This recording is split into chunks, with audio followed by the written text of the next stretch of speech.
ओम नमो भगवते वासुदेवाय। भागवत पुराण नवम स्कंद 14वां अध्याय। चंद्रवंश का वर्णन। श्री सुखदेव जी कहते हैं, परीक्षित, अब मैं तुम्हें चंद्रमा के पावन वंश का वर्णन सुनाता हूँ। इस वंश में पुररवा आदि बड़े बड़े पवित्र कीर्ति राजाओं का कीर्तन किया जाता है। सहस्त्रों सिर वाले विराट पुरुष नारायण के नाभि सरोवर के कमल से ब्रह्मा जी की उत्पत्ति हुई। ब्रह्मा जी के पुत्र हुए अत्रि। वे अपने गुणों के कारण ब्रह्मा जी के समान ही थे। उन्हीं अत्रि के नेत्रों से अमृतमय चंद्रमा का जन्म हुआ। ब्रह्मा जी ने चंद्रमा को ब्राह्मण, औषधि और नक्षत्रों का अधिपति बना दिया। उन्होंने तीनों लोक पर विजय प्राप्त की और राजसु यज्ञ किया। इससे उनका घमंड बढ़ गया और उन्होंने बलपूर्वक बृहस्पति की पत्नी तारा को हर लिया। देवगुरु बृहस्पति ने अपनी पत्नी को लौटा देने के लिए उनसे बार बार याचना की, परंतु वे इतने मतवाले हो गए थे कि उन्होंने किसी प्रकार उनकी पत्नी को नहीं लौटाया। ऐसी परिस्थिति में उसके लिए देवता और दानवों में घोर संग्राम छिड़ गया। शुक्राचार्य जी ने बृहस्पति जी के द्वेष से असुरों के साथ चंद्रमा का पक्ष ले लिया और महादेव जी ने स्नेहवश समस्त भूतगणों के साथ अपने विद्या गुरु अंगिरा जी के पुत्र बृहस्पति का पक्ष लिया। देवराज इंद्र ने भी समस्त देवताओं के साथ अपने गुरु बृहस्पति जी का ही पक्ष लिया। इस प्रकार तारा के निमित्त से देवताओं और असुरों का संहार करने वाला घोर संग्राम हुआ। तदंतर अंगिरा ऋषि ने ब्रह्मा जी के पास जाकर यह युद्ध बंद कराने की प्रार्थना की। इस पर ब्रह्मा जी ने चंद्रमा को बहुत डांटा फटकारा और तारा को उसके पति बृहस्पति जी के हवाले कर दिया। जब बृहस्पति जी को यह मालूम हुआ कि तारा तो गर्भवती है, तब उन्होंने कहा, दुष्टे, मेरे क्षेत्र में यह तो किसी दूसरे का गर्भ है। इसे तू अभी त्याग दे, तुरंत त्याग दे। डर मत, मैं तुझे जलाऊंगा नहीं, क्योंकि एक तो तू स्त्री है और दूसरे मुझे भी संतान की कामना है। देवी होने के कारण तू निर्दोष भी है ही। अपने पति की बात सुनकर तारा अत्यंत लज्जित हुई। उसने सोने के समान चमकता हुआ एक बालक अपने गर्भ से अलग कर दिया। उस बालक को देख कर बृहस्पति और चंद्रमा दोनों ही मोहित हो गए और चाहने लगे कि यह हमें मिल जाए। अब वे एक दूसरे से इस प्रकार जोर जोर से झगड़ा करने लगे कि यह तुम्हारा नहीं, मेरा है। ऋषियों और देवताओं ने तारा से पूछा कि यह किसका लड़का है, परंतु तारा ने लज्जावश कोई उत्तर न दिया। बालक ने अपनी माता की झूठी लज्जा से क्रोधित होकर कहा, दुष्टे, तू बतलाती क्यों नहीं? तू अपना कुकर्म मुझे शीघ्र से शीघ्र बतला दे। उस समय ब्रह्मा जी ने तारा को एकांत में बुलाकर बहुत कुछ समझा बुझाकर पूछा। तब तारा ने धीरे से कहा कि चंद्रमा का, इसलिए चंद्रमा ने उस बालक को ले लिया। परीक्षित, ब्रह्मा जी ने उस बालक का नाम रखा बुद्ध, क्योंकि उसकी बुद्धि बड़ी गंभीर थी। ऐसा पुत्र प्राप्त करके चंद्रमा को बहुत आनंद हुआ। परीक्षित, बुद्ध के द्वारा इला के गर्भ से पुररवा का जन्म हुआ। इसका वर्णन मैं पहले ही कर चुका हूँ। एक दिन इंद्र की सभा में देवर्षि नारद जी पुररवा के रूप, गुण, उदारता, शील, स्वभाव, धन, संपत्ति और पराक्रम का गान कर रहे थे।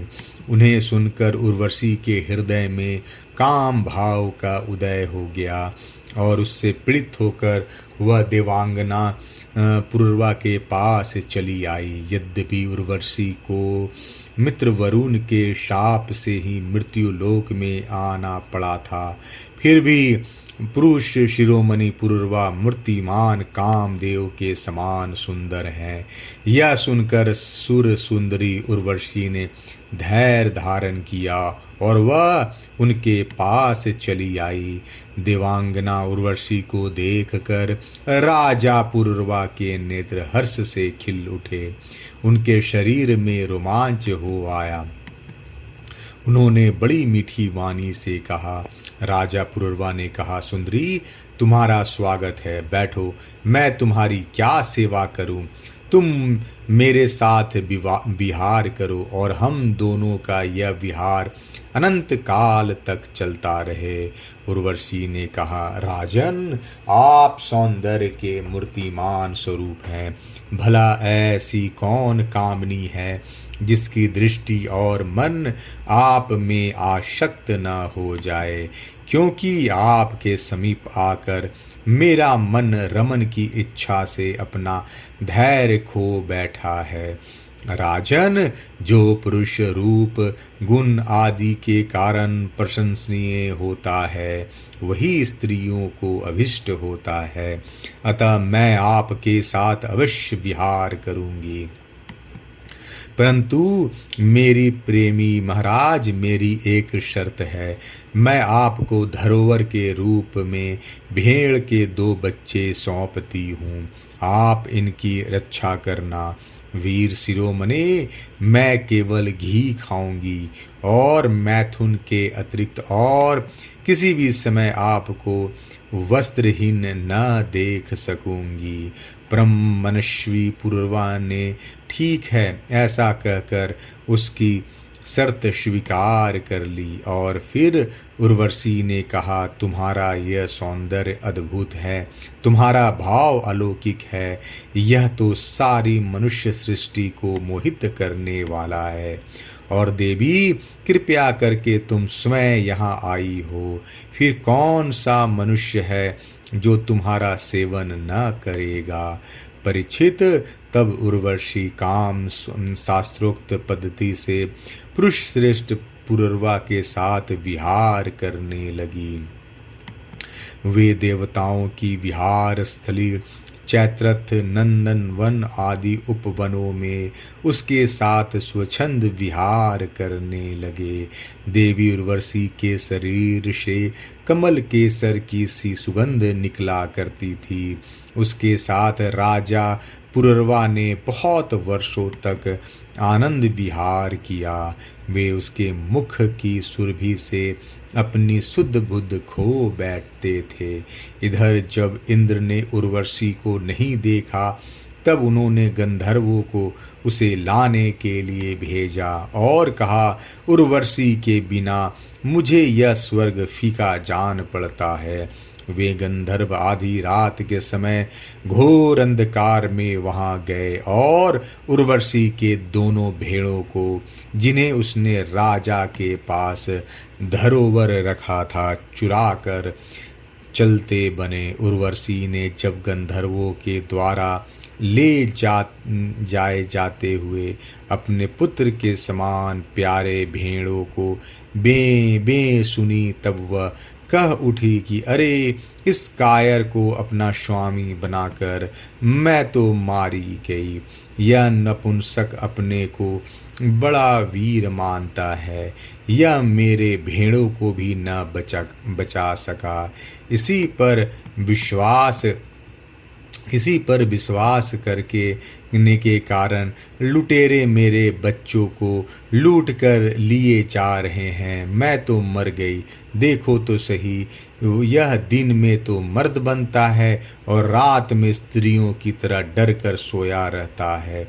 परीक्षित, जैसे कोई हाथी को अंकुश से बेंध डाले, वैसे ही उर्वशी ने अपने वचन बाणों से राजा को बिंध दिया। राजा पुरुरवा को बड़ा क्रोध आया और हाथ में तलवार लेकर वस्त्रहीन अवस्था में ही वे उस ओर दौड़ पड़े। गंधर्वों ने उनके झपटते ही भेड़ों को तो वहीं छोड़ दिया और स्वयं बिजली की तरह चमकने लगे। जब राजा पुरुरवा भेड़ों को लेकर लौटे, तब उर्वशी ने उस प्रकाश में उन्हें वस्त्रहीन अवस्था में देख लिया। बस वह उसी समय उन्हें छोड़कर चली गई। परीक्षित, राजा पुरुरवा ने जब अपने शयनागार में अपनी प्रियतमा उर्वशी को नहीं देखा तो वे अनमने हो गए। उनका चित्त उर्वशी में ही बसा हुआ था। वे उसके लिए शोक से विहल हो गए और उन्मत्त की भांति पृथ्वी में इधर उधर भटकने लगे। एक दिन कुरुक्षेत्र में सरस्वती नदी के तट पर उन्होंने उर्वशी और उसकी 5 प्रसन्नमुखी सखियों को देखा और बड़ी मीठी वाणी से कहा, प्रिये, तनिक ठहर जाओ, एक बार मेरी बात मान लो। निष्ठुरे, अब आज तो मुझे सुखी किए बिना मत जाओ, क्षण भर ठहरो, आओ हम दोनों कुछ बातें तो कर ले। देवी, अब इस शरीर पर तुम्हारा कृपा प्रसाद नहीं रहा, इसी से तुमने इसे दूर फेंक दिया है। अतः मेरा यह सुंदर शरीर अभी ढेर हुआ जाता है और तुम्हारे देखते देखते इसे भेड़िए और गिद्ध खा जाएंगे। उर्वशी ने कहा, राजन, तुम पुरुष हो, इस प्रकार मत मरो। देखो, सचमुच ये भेड़ियां तुम्हें खा न जाए। स्त्रियों की किसी के साथ मित्रता नहीं हुआ करती। स्त्रियों का हृदय और भेड़ियों का हृदय बिल्कुल एक जैसा होता है। स्त्रियां निर्दय होती हैं, क्रूरता तो उनमें स्वाभाविक ही रहती है। तनिक सी बात में चिढ़ जाती हैं और अपने सुख के लिए बड़े बड़े साहस का काम कर बैठती हैं। थोड़े से स्वार्थ के लिए विश्वास दिलाकर अपने पति और भाई तक को मार डालती हैं। इनके हृदय में सौहार्द तो है ही नहीं। भोले भाले लोगों को झूठ मूठ का विश्वास दिलाकर फांस लेती हैं और नए नए पुरुष की चाट से कुल्टा और स्वच्छंद चारनी बन जाती हैं। तो फिर तुम धीरज धरो, तुम राजेश्वर हो, घबराओ मत। प्रति 1 वर्ष के बाद एक रात तुम मेरे साथ रहोगे, तब तुम्हारे और भी संतानें होंगी। राजा पुरुरवा ने देखा कि उर्वशी गर्भवती है, इसलिए वे अपनी राजधानी में लौट आए। 1 वर्ष के बाद फिर वहां गए।